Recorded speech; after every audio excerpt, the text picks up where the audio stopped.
and we're gonna get started.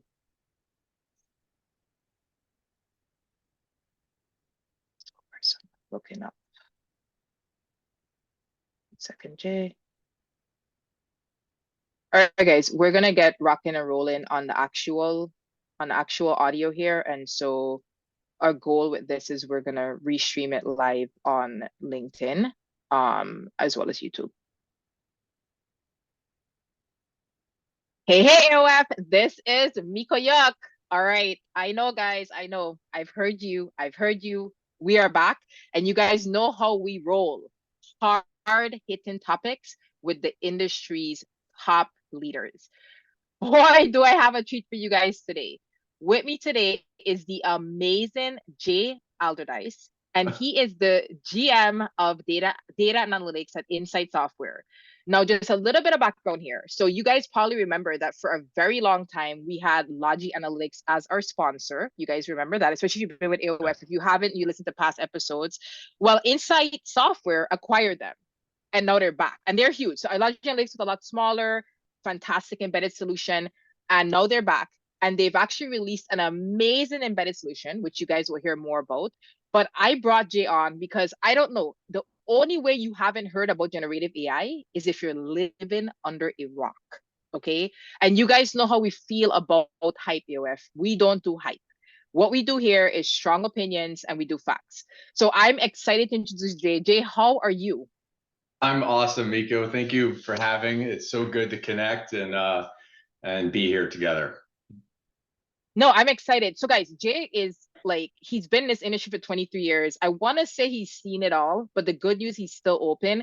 So this episode, even when we were prepping it, was lit, okay? This episode is on fire. And if data leaders, data teams, he is going to share some knowledge bombs. I think you guys are going to really enjoy this. Okay, so Jay, before we get started and all of that, tell AoF something about yourself that other people do not know. Oh, you know, probably the thing is, born and raised in the Bay Area, and I've lived here my entire life. So I'm, I guess, a native of Silicon Valley. Wow. That's probably one thing. Maybe the other is avid mountain biker, cyclist, gravel biker, and just absolutely an enthusiast for the outdoors. So I don't know. Probably some people do know that, but those are the ones that come to mind. You know, it's interesting. To be honest, I don't know how many people I've met in the Valley that are born and raised there. I mean, it's becoming Yeah. a rare breed. I am a rare breed, and I have to explain it. Like, really? You're there when this Right. all started? Well, before When it's it all started. started. Right, Yeah, right. right. Yeah. It's a rare breed. There's a lot of implants, obviously, especially because of tech. But Right. okay, that's awesome. And cyclists, let me just ask, because I love my Peloton, but you go outside. You're doing the real thing. I do. Yeah, I do it all. I do Peloton. I do Zwift during the winter months. But yeah, I do road bike, mountain bike, recently gravel bike. So Strava, yeah. what app are you using to track that? Are you on I Strava? use Strava. I've been a Strava user since 2013, I think. So one of the early ones. Love it. Wow. Love what it does. Love the mission of it. Actually built a competitive product to it. We unfortunately didn't get that hit, but that's maybe for another podcast. No, that's awesome. Okay, and so just if you don't mind, because we have had people connect to our guests on Strava, are you okay with people connecting to you on Strava? Oh yeah, absolutely, absolutely. Okay, I'm just asking. We have a lot of runners and cyclers and all different stuff. Okay, so let's just get into this. So I mean, your background, 23 years in this industry, right? And so give us a little bit of background on kind of who you are, kind of how you got here. And I think AoF is going to quickly see why I brought you on to talk about this topic, because this topic is generative AI is hot. Just a little bit. You know, so no, thank you again for having the chat here. So a little bit about myself. You know, I started way back in the late 90s into the early 2000s as a SAP basis developer. You know, understood kind of SAP environments and connected environments amongst suppliers and consumers. So really got into this idea of distributed data. You know, why do we connect suppliers? Why do we connect customers to enterprises? And I don't think I came in with that impression of like, that's what I want to do. It just was something I kind of started with back in the days at HP. But I would say just maybe some arc of points for me is quickly realized that I'm not cut out to be a developer, but I've always been wallowing in data for the last 23 years. Spent some time, a number of years at HP, in consulting roles, M&A, so taking acquisitions and integrating them, and then doing a couple startups. And I think one in particular that really on the inside of HP that stoked this fire about data-driven experiences was building an application around energy and sustainability management. So this is about 2011, the carbon credit taxation days, and partnered with Tom Sievel's C3, the first instantiation of it. And everyone at HP thought we were nuts. Like, why would you do this? And I said, it's very simple. Data exists everywhere. If you look at the world as, kind of a lens of metadata, how do I bring this together to help an enterprise change its way of how they consume, use, and waste natural resources? And if you can't bring that information to somebody, they can't take action. So it's kind of taking a riff off the mint.com, application to think about it for energy. But I'll come back to that. So that was kind of early days, and then it really hit me. I went to 𝗏𝗏𝘅. HP had acquired 𝗏𝗏𝘅. I remember that. Great stuff. The goal was to keep the company separate. It was different than the rest of the company, but man, they had some of the best technology that came out of MIT under Dr. Michael Stonebraker, and working with Colin Mahoney, who was my boss at the time, great individual, and the team there, and it was phenomenal, right? Because that was the big data wave, looking at structured, semi-structured, and unstructured data, and then all of a sudden, like, how do I make value of this data exhaust? So that was a big step. And then I had the opportunity to come back into HP and HP Software. So it was a $4 billion business. Eventually became the chief operating officer for that division. And we had acquired a lot of companies over the years. And part of it was to make sense of all these products, and making sure that we, actually had a structured and driven business. So I'll cap it off. 14 years at HP was a great run. Wow. And then I went to GE. I had everybody in my mentor network say, this is the dumbest idea. Maybe some used other type of words too, to say, why are you going there? Like, it's a dying brand. It doesn't innovate, doesn't make sense. And I said, I'll tell you this. Six Sigma. Yeah, right. So I was like, well, I just made the wrong career decision, but I'll tell you, it was absolutely the best career transition. Being in a big company, I was definitely worried of taking a leap, and glad I did. Went to a bigger company, but a company that innovated, great culture, willingness to take risk. But I'll tell you, it was this. We did this startup at HP, enterprise and sustainability management. It's all during Clean Tech 1.0. I was so enamored with solving data problems for an industry. And I realized that the startup was not going to change this market. The incumbent had to signal change. And I said, okay, well, where can I go learn this? Who can I be a part of? And it so happened that GE was just starting this, GE digital kind of mantra, minds and machines and predicts and what have you. And so I said, well, that's just where I'm going to learn in the innards. So went deep into energy, understanding 2x1 combined cycle gas plants. First week there, went to go look at the Cardinal Cogen power plant that was at Stanford's campus, and just understanding how reliability engineers work to provide power that ultimately is allowing us to do these things, right? And so that was a great step. 3 years there, helped to build one of the most successful digital businesses within GE with a great team of folks. Then unfortunately, obviously, the digital business and GE itself made some significant changes over the years. But I'll cap it by saying it was one of the best career stops. Great people, great community, great culture. And then I went to a startup called Uptake, kind of continuing that strategy. And I realized it was a step for me to know that, this industrial IoT strategy was going to win. And it was IoT. IoT, the previous hype word. There we go. Oh, boy. Yeah, so spent some time there in almost wearing every hat in the company, from M&A to BD to marketing and product. And then left that. We had some, family changes, death in the family that, caused us to rethink priority and whatnot. I'm a father of 3 girls. And so it was kind of be home, be close to help out, during some of that transitions. But all in that, it gave me a bit to work some startups at SRI, so Stanford Research, and eventually become an advisor to one of them, Latent AI, that's doing I AI saw at the that. edge, which is really cool. But then joined Google. Went to Google for 3 years. Again, I had a lot of people saying, "Oh, you go to a big company, like, does this make sense?" And it was a great run. Being a part of Google Cloud, both on the partnership side as well as solution engineering, and doing some key partnerships with Palantir and C3 of how you build a data-driven business using AI and analytics to really Very target the line nice. of business. And those were early days. I mean, that's what's really early days. Yeah. I mean, in the Yeah. Google sense of things. But now they're rocking and rolling. Thomas Kurian has been leading the charge there, and I've appreciated everything that Google has brought. It was a great run. And then it brings me to a couple things between that. So ended up in the May timeframe of this last year, helping to form a company around that today oversees and curates the largest member base or community for generative AI on LinkedIn. And so it's got about 1.9 million followers.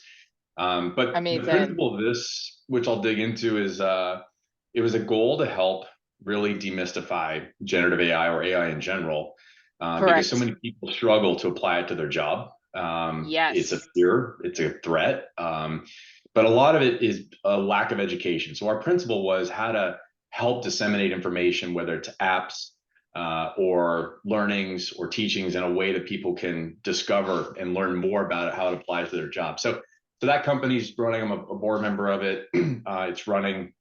Got a lot of cool things coming up for this coming year, and we'll talk about that. But the last part of it is I ended up joining Insight Software, and you might look at it and say, well, what's Insight? And honestly, I didn't know. I had some connections and conversations with the CEO, and I must admit, I was a little bit like, finance, is this where I want to step into? Because I had some really good opportunities elsewhere as well. But I'm super excited because it's a theme that I've taken that is really about who might win big in this AI arena. And I firmly believe that PE, or private equity backed companies, have a great opportunity to win that actually might be greater than startups. So I'll talk about that. But so I've been here about 4 months, helping to lead a business around data analytics, I should say, and AI, that is helping us to really reimagine the office of the CFO. And what's kind of really cool about this is, the CIO has had the power from the early 80s through 2000. It was all about the CIO, and then they went to the CMO. The CMO has been wallowing in data to help connect and manage people and bring that demand funnel. Well, now there's this rise of the office of the CFO. And it's not just the CFO in tools and capabilities within the CFO office. It's all about the data from the rest of the enterprise that helps the office of the CFO run the business more efficiently. And it's amazing. It's amazing to really see this kind of system of engagement and system of innovation.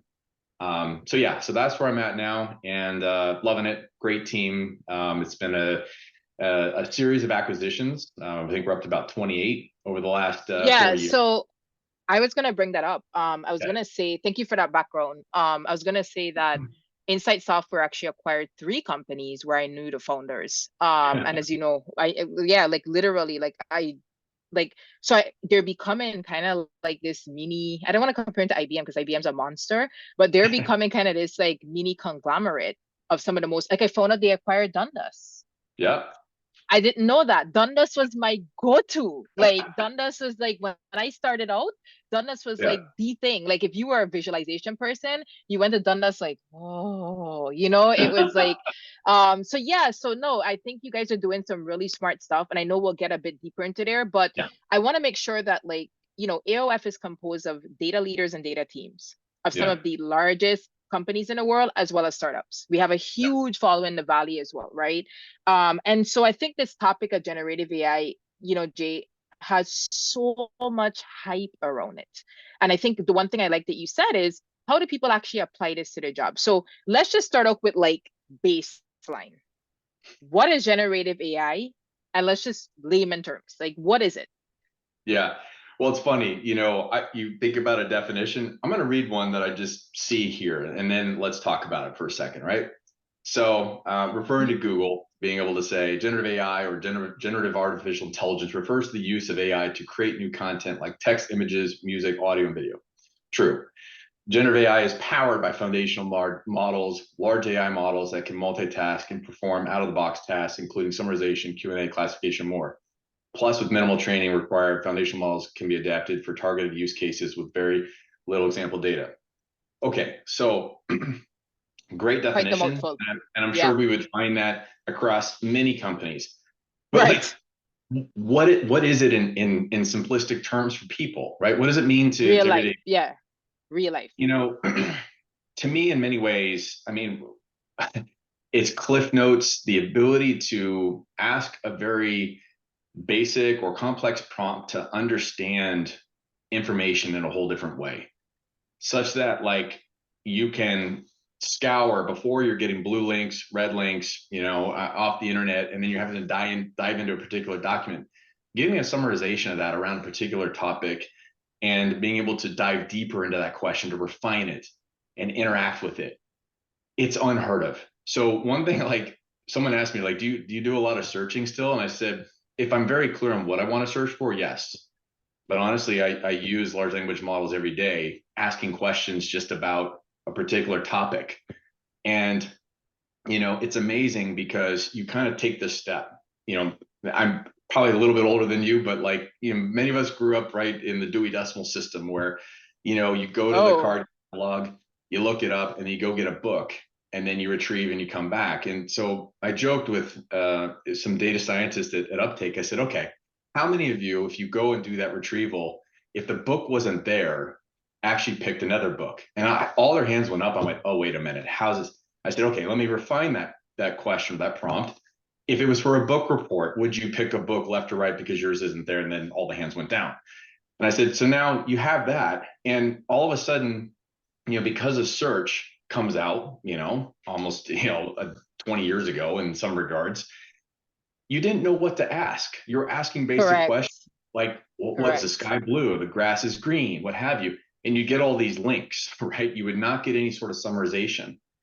Now your ability to ask these type of creative questions, and again, whether it's being able to take your thoughts into image or into videos, and being able to interact in a way where that creativity can be applied, it's unbelievable, absolutely unbelievable. So again, there's a standard set of definitions, but the ability to interact with large data sets, and the data set may be text, it may be video, maybe audio, and the ability to ask questions of that information, refine questions or prompts of that information, and get very detailed outputs that in many ways can be a creative starter. Like last night I was writing like a product spec, and I said, okay, let me just try to think of it this way, and boom, I had 9 new ideas. So I mentioned to you on our prep that I'm a little bit of a junkie. I use ChatGPT, Bard, and Gemini every day. I realize there's a problem with that, but I don't care. And I have a ton of AI tools, right? You're A/B testing. Yeah, I just A/B, like any AI tool that says it'll save me 10 minutes. I'm like, should I give them my data? And then I'm like, how many minutes are you gonna save me my day? I'm like, I'll just try it. So I'm definitely one of those that is like on the AI website, just tracking the tools that come out to see where it could save me time. But I agree with you that like just going in and saying, hey, I'm trying to write this spec, I'm trying to write this post, I'm trying to write, it gets it going. The speed of thought, it just gets it going. And I think anybody who's not taking advantage of that is missing out. Okay, so let's hone in here. One of the reasons I brought you on here is because you yourself are the general manager of data and analytics for Insight Software. You're a leader. And so I wanted to talk a bit more as a data leader. Help me understand why generative AI is important to you. Oh, to me, yeah. So, in the view of it, I look at it in a couple ways. One, if you think about all the data that we've amassed, I used to joke that it's really good that we're storing it and managing it, but oftentimes you're really the value, in some ways, you're just heating a data center. You're not being able to access, you're not being able to retrieve it. And part of it is being able to, query enterprise information to ask questions about, pick a topic. And as a data leader, it's all about bringing a lot of that knowledge, whether it's, again, knowledge-based articles, whether it's information about, sales pipeline, whether it's information about, looking at contract data. Our typical way has been, well, I have to go somewhere. I have to look for a document. I search it if you can find it. Ask somebody. You're probably spending, eight steps to go ask somebody for a particular document. And so the ability, if that information is accessible and you know what type of question you're looking for, instead of having to read through an entire document, you can be very pointed to that and retrieve that instantly. So I'll give you an example. We just went through a QBR with a partner, and we're having discussions about contract SLAs. And so everyone's scouring, trying to find an answer, and then someone's like, oh, I pulled the contract. I'm like, first off, where did you find that? And then second, you're in the meeting reading through this, trying to scan, but listen. And all we wanted to know was the SLA for a SEV2 related issue, right? So we could have that real time versus our typical of saying, hey, I don't have that, let me get back to you. Right. Or opening it and trying to find it in real time, which is now wasting how many people's time, right? Exactly. So now there's so many things to unpack within this, which I know you'll question me on, which is, around like, well, wait a minute. You've got public large language models, our enterprise is using them and bringing all their data into that. And now that's being opened and the models are training off of that. And that's creating driven. Like there's a lot of questions with respect to it. So putting that aside for a moment, you want to bring insights, right? You want to be able to take action on insights as a data leader. Yes. And so do you have the right data fabric? Do you have the right data environment that allows you to actually query and access that information, making it best available for your end users? And I just think this has a tremendous opportunity for enterprises who have been heating their data centers by storing all this information to now all of a sudden have a retrieval system that allows people instantaneous. That's right. And intelligence. And I think if I put it in parallel, like we went from basic search that just said, I don't know what to ask.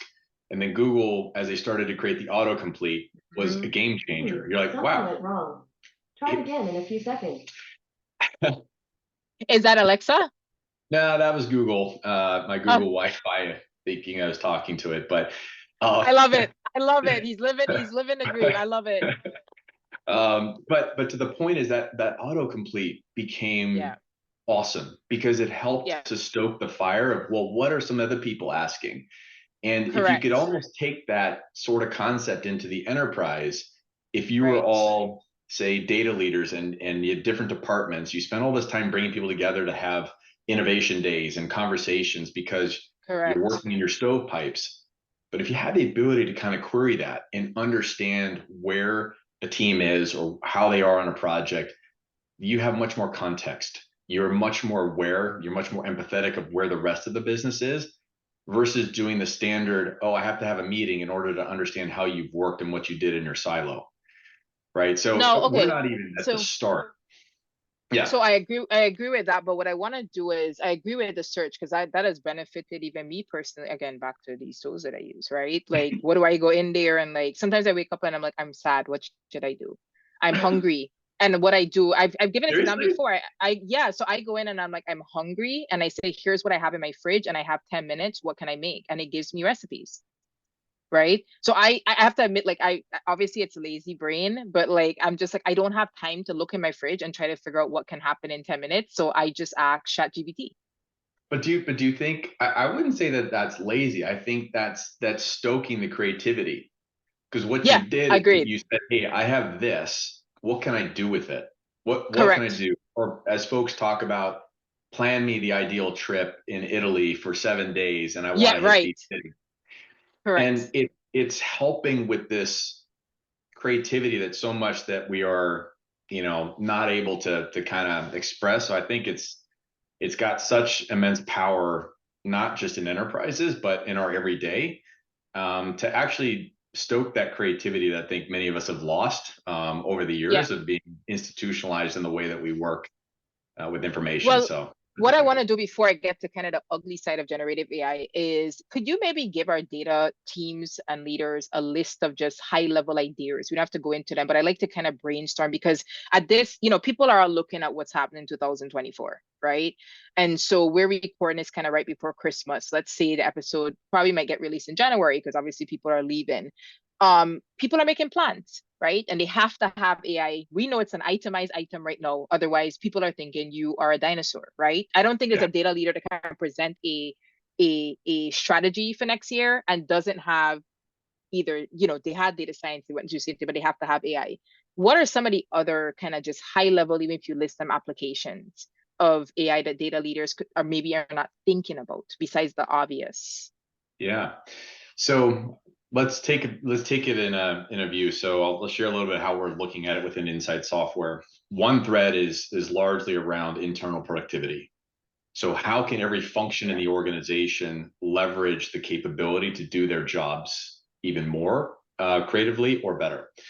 And so it's being able to look at very fact-based use cases that say there's a potential productivity gain, because today, we have a lot of this information scattered. How do we actually bring it together in a retrieval-based environment so that all of a sudden you're doing contract management much more efficiently? Or in marketing, you're helping to stoke the ideas and creativity around product briefs or messaging, right? So there's a productivity element. The other angle is, where are we using it with respect to our products? Right. And this is really the heart of in being able to say, well, we have, a data moat, we have customers, we have stickiness already. We want to bring more insights that help our customers, find more value or more action there. So that's kind of point one of just looking productively across an organization. And then two is the products that you have in service to your customers or end customers. I would say the other thing is, going into 24, 23 is all about, and it still is, and it will continue 24, is the foundation. There's a tremendous amount of investment going into AI infrastructure, cloud vendors, independent companies, what have you, right? And that eventually is going to levelize and becomes then what really the thing that needs to happen. You have so many folks that are building AI applications. You have so many folks that are building new GPTs, and the market is exploding that way. I think the best opportunity for folks is, start with what sort of applications, what sort of use cases or outcomes you want to solve that ultimately have a high value creation for their business, their enterprise.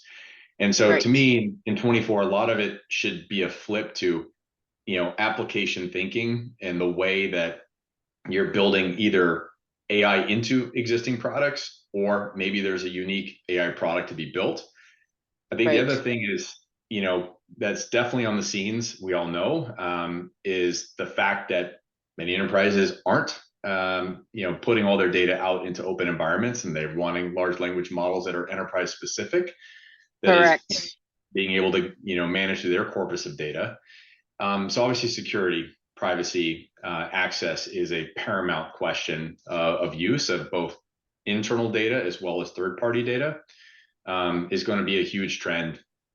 And, part of, in generative AI and in that group, we've looked at a lot of startups, that are, doing some interesting things around security and privacy and data access.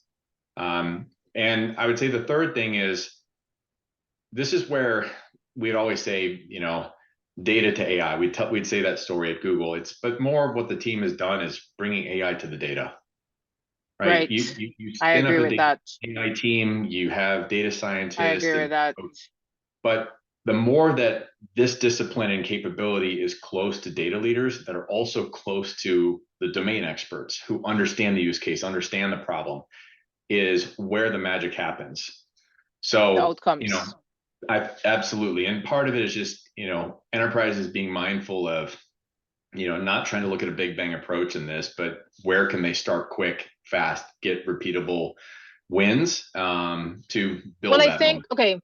So I think what I see with like AI is there's three different approaches I've seen. there's like early adopters, which are typically either innovation centers in big companies, right? Innovation centers. Startups are obviously nimble, able to move faster. And then you have the extreme of like, we blocked it, right? We don't have time to think this through right now, and we just block it until we understand it. And I think like when I look at AI, I was going to compare it to the data science gold rush, but I think it's bigger than that. I feel like this is back to the internet, the release of the internet. And so I think my question to you is, which one of these approaches are correct, right? Is it correct to say I'm going to block this till I understand it? There's so much noise in the industry right now. Where do I go? Is it correct to say, hey, we're going to innovate in this corner over here so we know we're doing something with it, and when we understand it, we'll bring it in, but we have something running? Or is it like all hands on deck, get with it, some of the applications that you know work, like search and stuff, embrace it? Like what's the balance in that, Jay? Yeah. So, I mean, obviously every enterprise and therefore every individual has a risk tolerance, and also, a commitment or a fiduciary duty to, customers, shareholders, and the environment that they operate in. So I hate to say it depends, but we'll use that word for a moment, right? But no, it's fine. That's fair. The way though that I view it is, you've got to embrace, and the embracement is at a leadership level. And doing those, so obviously in a way of protection, to understand, again, the fact of an open model. Are you bringing your company data to that? And understanding, the risks associated with making that happen. And part of it, I think, when people block it, right, it's at the point when that first started happening, it was a fear of the unknown, for sure. But a lot of the great capabilities are being built around it right now to make it much more acceptable. So let's put a parallel to it. How did we react when cloud first came out? Right. I mean, when first cloud no, first came out, my data. I'm not moving my data. I have it in the server. This is on the server. It's on premise life. I'm putting it in someone else's hands, and they're commingling it with somebody else's. And then you start to explain about multi-tenancy and customer data, who owns it, the terms of services, the security of that. Can I just say something to you? Yeah. And I want you to react to this, because we brought up age. When I was in my 20s and I saw companies who were afraid of the cloud, I just knew that was not going to be I just signed it off. I'm a millennial, right? And I think, like, just talking about jobs, am I right to say with leaders, sorry to take a diversion, that like with this new generation coming in, I mean, if you're not embracing AI, I don't think these kids want to be anywhere next to it, right? It means like, I just feel, do you agree with that? Because I feel like as a millennial, again, looking at, I don't want to do the cloud. I remember looking and going, are you serious? Like, and by then I had adopted Dropbox, and anything with a box in it, I had my whole life on there. Right. And I'm going, what's your problem? If you want to fight, I just share a link, right? So, I mean, how does that affect talent? Yeah, I think it's significant. So, I mean, obviously when I think of, my kids, they've grown up in this world of devices, right? Yeah. And their world is in that experience. Instead of fighting that, it's about putting guardrails around it, or setting best practices of, making sure you're not overindulging or doing things you shouldn't be doing, or how to effectively use that. The same applies here, that it absolutely has a big impact for talent, because, I just told my team earlier this week, I said, we have to take an approach starting today. If the only tool you had was GPT, how would you build product? How would you write a product spec? How would you actually position it? So to me, it's retraining the brain to use something as if it was the only tool you had to run your business. So you almost have to unlearn what you know and start from a new base. Now, why do I say that? It's just going to be part of the fabric of what we do. Every company will be an AI company in the sense they're going to be using it. You can't run from it. And so once it becomes normal within the environment, we'll stop talking about it as being a differentiator. It's just going to be an accepted norm of information retrieval, prediction, greater insights. And as a result of that, it's forcing us all to get better around security, data privacy, access, being mindful of the rights and creatorship of information and the derivatives of that, and also regulatory. So I think that the fact is, there's been this aspect of the moratorium, and I'm not an expert to speak to that, but it's just an interesting fact of how fast it's moved, and people needing to get their arms around what is acceptable use, how does it support my business, which is a fair statement, but it's really around this constant innovation that's going to be building the right tools, securities, and playbooks around the safe use of AI in an enterprise or for personal use. So I think, in long story short, it's absolutely going to have an impact on talent. Folks that are using it now as a first tool is a way for them to create and think about new ways of marketing or new ways of building product. So and it is every organization. So let me peel the onion a little bit more here, and I need to get toward wrapping up soon. But going back to kind of the team. So one of the things that has always been a struggle is culture, right? Data culture. And I think AI, though it has these benefits, is no different. So let's take two sides to this stone. If I'm a data leader, I'm probably facing two things. I'm facing one, potentially team members who are looking at this and going, uh-oh, well, if it thinks about everything, especially if I'm an analyst, what about me? What is my job? If I'm a data engineer and it can do all this stuff in 3 seconds, what do I do? If it can do all the monitor, you get where I'm going. So the first thing is like the dinosaur mentality, because how many times do I log into LinkedIn and here we're becoming obsolete? And then there's beyond, after you get your team on board, if you do, the cultural aspect of this, where you now have users that think they've hit the gold mine. You either have those who are afraid of it or those who think they've hit the gold mine and are going to try to use it to literally, I don't want to say abuse the data. I've dealt with so many users, but they're going to use it to do things that, like Excel, that we never imagined. So let's start with a team first. What are your recommendations for getting it properly integrated into your data team as a leader? Let's start there. Yeah.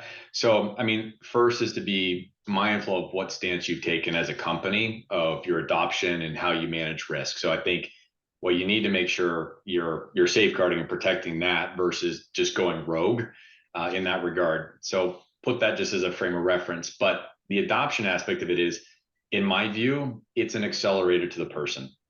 Why is that? Your ability to, allow 80% of the work to be done, to frame, maybe, again, if it's a product brief or it's a messaging guide, it's nothing more to help stoke that creativity to say, oh, wow, I didn't think of it that way. Now all of a sudden I can write a little bit differently. So part of it is, do not fear it. Do not fear it as a replacement. Right. If you do that, it's kind of putting your head in the sand, and guess what? You might have that obsolete. And I think we have to be fully transparent. There will be jobs that go away, but there will also be jobs that are created. And more that you can talk about this when you say on a resume, I have skills for Excel or Office, or pick the various tool. It's going to become that requirement where you have the skills in using generative AI in your job or others. So one is embrace it, and two is amongst the team is challenge that zero start. Like if you had to build a product today and you went through requirements gathering and definition and building your one pager, how would you use GPT, to do that for you today? Right. And so I can tell you what I do. Go ahead. Yeah. I use it. So I use it. Huh? I use it. So I use it, just in case anyone wants to know, I use it both for so I use it for creation, meaning how do I start? I then use it for a gap analysis, which is like, here's what I came up with. Like, is this clear? And then I use it for structure and just sound check. So I'm like, okay, this is kind of what I put together. Now, does this structurally come up correct? Like, give me a table of contents. And so that really helps me. And I actually, before I ask it to rewrite, I always say, tell me what I could improve so I can it explains to me, hey, this was great, but you've missed this, missed that. I think sometimes people miss the opportunity to just say, do it for me. And they miss the learning of like, why Like, does that make You sense? you nailed it. You nailed it. Because, we're trained Yeah, and we go through our experiences with our teams, but sometimes you want to step back and say, what would be the framework? Like, and then you go, oh wow, I missed two main points of that. So that's right. use it as a learning tool, and don't be afraid. The fact that you can, it's not something like some people revered in the enterprise. Oh well, you're cheating because you've made it easier to build a brief. No, it's been an accelerator. No, It's that's something right. to move forward. So so that's absolutely one where, having the team to think around the usage of it as if it was the first tool they had access to, and That's right. challenge each other, challenge I that thinking. love that. I love that you said as if it, I love that. Let's golden nugget here. As if it was the first tool you had access to. That's a great approach, actually. It's just a way to unlearn what you know and start from a new framework and build upon that. And we joke about it, especially from a dev perspective. Every organization is going through application rewriting, migrations, and modernizations. But if we look at code interpreter or every derivative in terms of how to help with some of the build, why Yeah. wouldn't you? Why wouldn't you? Why That's wouldn't right. you? You want to spend more on the innovation and the insight versus spending a tremendous amount of time on the modernization. So re-ask me question number 2, because we got deep on. Yeah, so that no, that's great, because this is the reality on the ground. So that's just the data team, right? Yeah. What about the broader spectrum of like, okay, so let me just hit hard here because of our time. I have a Yeah. theory. I have people that ask me, I just came from being on stage at Meta. I just did a course at LinkedIn, another course at LinkedIn. And I get asked a question by like data analysts of like, what is my job gonna look like, as a good example? And I tell them, I said, you need to start understanding that the question is gonna go from, hey, Miko, I'm trying to see this, can you help me? To, hey, this is my prompt. Can you tell me why I'm not getting this chart automatically out? It's not looking the way I want, or, what I mean? I think we're going to all become data prompt analysts, to some extent, where we're going to kind of become Google. I'll just throw that out there. What's your thought on that? Because I think it's going to shift. And if you're not practiced and ready, you can't help people. Yeah. So, think of it in a similar, where everything was in, a columnar data, or in rows, and then moving to columnar, and you're forced into a very rigid structure. And so therefore, oftentimes you're beholden to the way the data is structured and the application of how it is structured. So you're kind of constrained. Well, the fact here with prompting, you start with one and then being able to refine, you're actually creating a data story. You're creating a data story around an environment. You have context. And so often, we are very kind of this retrieval. Someone has a request. Oh, I build a report. And then you get that and you go, this doesn't make sense. I really have 4 other things that I could feed into it. So as a data analyst, you have to start thinking about the context of how the business runs. What are the key KPIs? What are the key outcomes? And then therefore, what data do I need? And therefore, what type of AI capabilities can help augment that, from generative to predictive? And so I love it. I really like what you said, because it's forcing us all to be much more mindful of how precise. Oh my exactly. gosh. And you're looking at all these influencers of how a business might run versus just saying, oh, I'm looking at the pipeline. Okay. That's right. Why has it trailed off? Well, what are some of the issues? Are there macro events happening? Are there price pressures out there? Is a competitive related issue?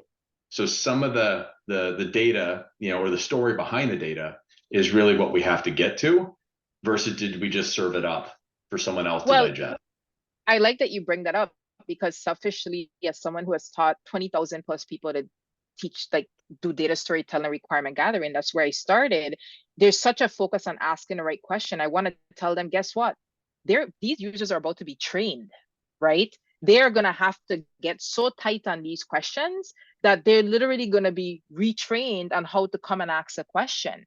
And the reality is, again, is that they're going to be dependent. Because think about it, if I'm a user and I can get this out of ChatGPT or whatever AI tool in 3 minutes, I'm not coming to you for that kind of help. I say this again, I'm coming to you to go, hey, I tried it. I have 9 prompts. I have to get this meeting, but why is this not working? Like, right? I don't want you to go and find the thing. I just fix my prompts. Yeah. you agree that that's what the future is going to look like? And do you think that's 2024 or 2025?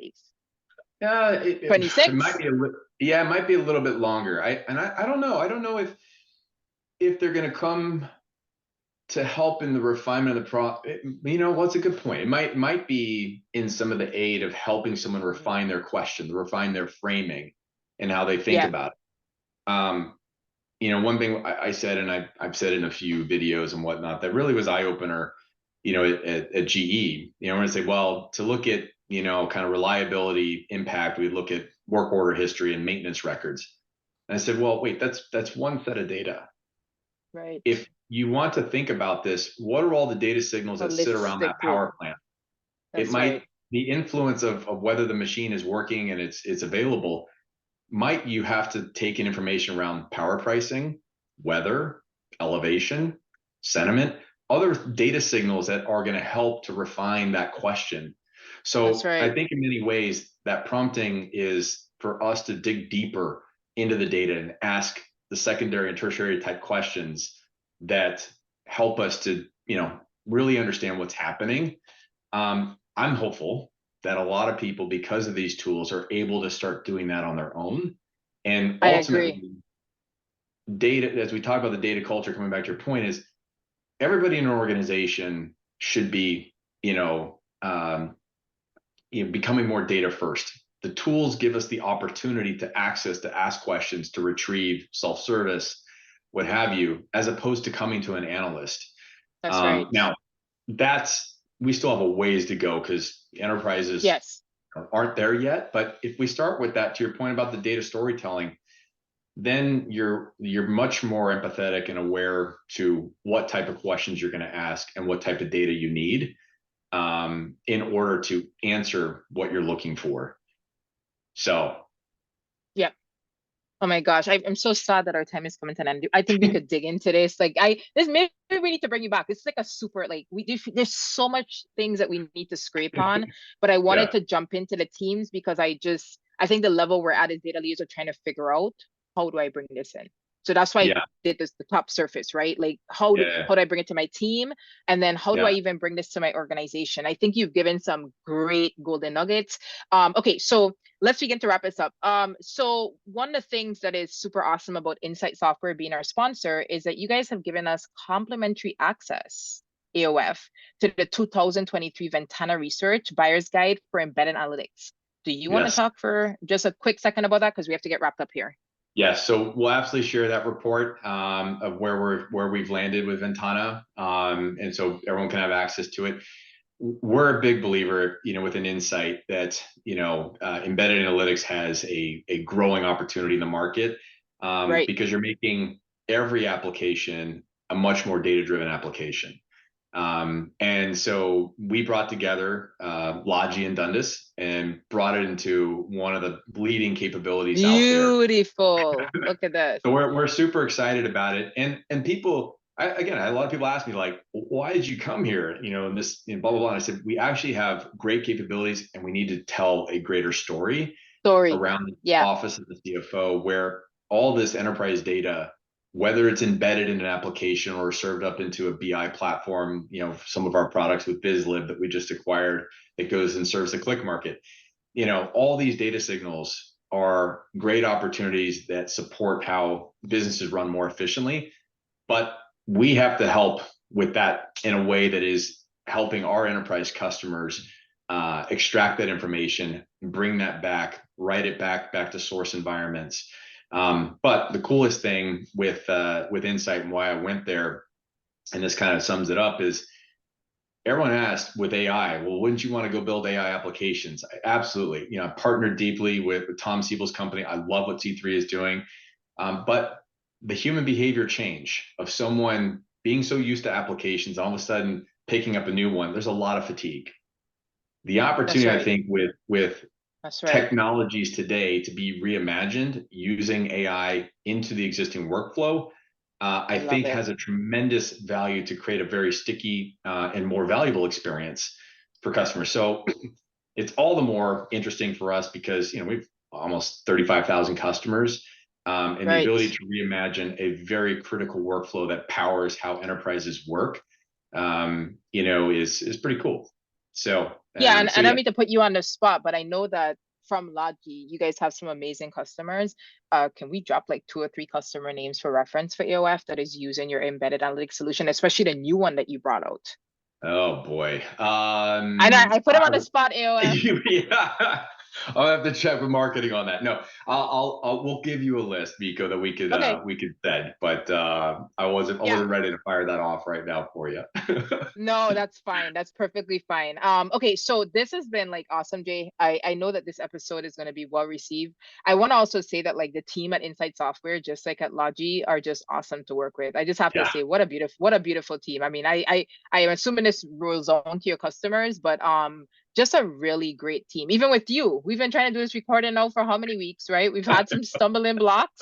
Right. But we got it done. We got it done. So I just want to say, I know that you're a busy person. Thank you for coming on to share with AoF. Where can AoF, I can't, AoF, let me not forget, I'm out of practice. Could you recommend one book or resource that AoF should look at? And that's not, needless to say, join the LinkedIn Generative AI group, which has over 2 million people right now members in there. But could you recommend maybe one book or resource for AoF? If you can only recommend one. Oh boy. I've got to ask, yeah. I should have brought one for you. So I'm reading one that's I don't have down here, but the one that I'm looking at right now, actually, that I read through actually in one sitting. So actually, I'll bring it over here. Yeah, it's okay. This is great. It's real time, so let's do it. No, we can't see it in the blurring. No, just tell me what it is. Okay, it's the 𝗨𝗏𝘗, the 𝗨𝗏𝘗 of by 𝗨𝗏𝘗 𝗏𝘃. And it's so just good. It's insightful. So good. I read that book 2 months ago. I couldn't put it down. I powered through it. I'm like, you nailed it. It's just wonderful. I think it's a life-changing book, actually. It is, and from a personal perspective, things we take into the enterprise and to our customers and whatnot. But yeah, it was definitely a book that I couldn't put down. It and probably one I'll definitely reread again. But so that's one. Sure. I heard him. I was listening to. Obviously, I listened to a ton of podcasts. I heard him speak, and I was hooked. And I went and didn't even know about a book, and I went backwards, and I was like, "This guy is." I mean, I heard like a raw version of him speaking, and I was just. I remember I was Tel Aviv on a promenade running and doing my exercise, and I listened to the thing 3 times. Like I could not get myself out of it. Right? He dropped so much knowledge in about like 35 minutes. I'm like, where has this guy been in life? And when you hear his background, yes. Anyways, captivated. You could not have given a better recommendation. AoF, Run, Don't Walk to the 𝗨𝗏𝘗. It's just an amazing book. Thank you for sharing that. I should have recommended that before. Okay. You are amazing, Jay. I just want to say thank you for coming on AoF. This topic I know is at the top of everybody's list. I know AoF, we have a ton of data leaders and teams in here. I'm sure they're grateful to get an outside but solid perspective. If AoF wants to contact you, where's the best way to keep in contact with Jay? Yeah, probably for LinkedIn is probably the best. Or folks who want to follow 𝗨𝗏𝘗, feel free to do so as well. But through LinkedIn, happy to chat, wrap their ideas. So yeah, be great. Okay, and it's just I have your LinkedIn here. It's just find you at Jay Allardyce. So that's the spelling is going to be in the podcast. So that should be simple. Okay, awesome. And so if you get DMs, he said he'll reply. If he doesn't reply, you guys can hit me up. Okay, so with that said, AoF, as you can see, we're opening up here pretty hot and heavy for the new year. I want to thank you guys for being with us. You guys know that I always tell you that you guys are the results that you guys spend your time with, and you spend how long now? Almost an hour. We're not an hour yet. Almost an hour with myself and Jay. And so AoF, you know how this works. Don't sit on here, have a good run on 𝗨𝗏𝘗 or Peloton, listen to the podcast, and then go back to work. Put this stuff into action. Jay has opened up his inbox. Write him if you have questions to clarify. Don't let generative AI hit you across the head like data science did for some of you when the pandemic came and then you're scrambling. This is not going to go away. Jay, do you agree? Generative AI. It's gonna be here to stay, and it's gonna reimagine products, and that's what we're doing at Insight Software and building some of the best. And it's exciting. It's exciting as a wave to be a part of. It's probably one of the most energetic, like you said, as the internet started, and we're early as an entire industry. So Yeah, I agree. And one more thing, if I've spoken to some of you and you know who you are and you've told me, Miko, I'm just waiting for retirement. I'm gonna sit this one out. No, no, no, no. This is not TikTok. It's not a Gen Z tool, guys. This is important.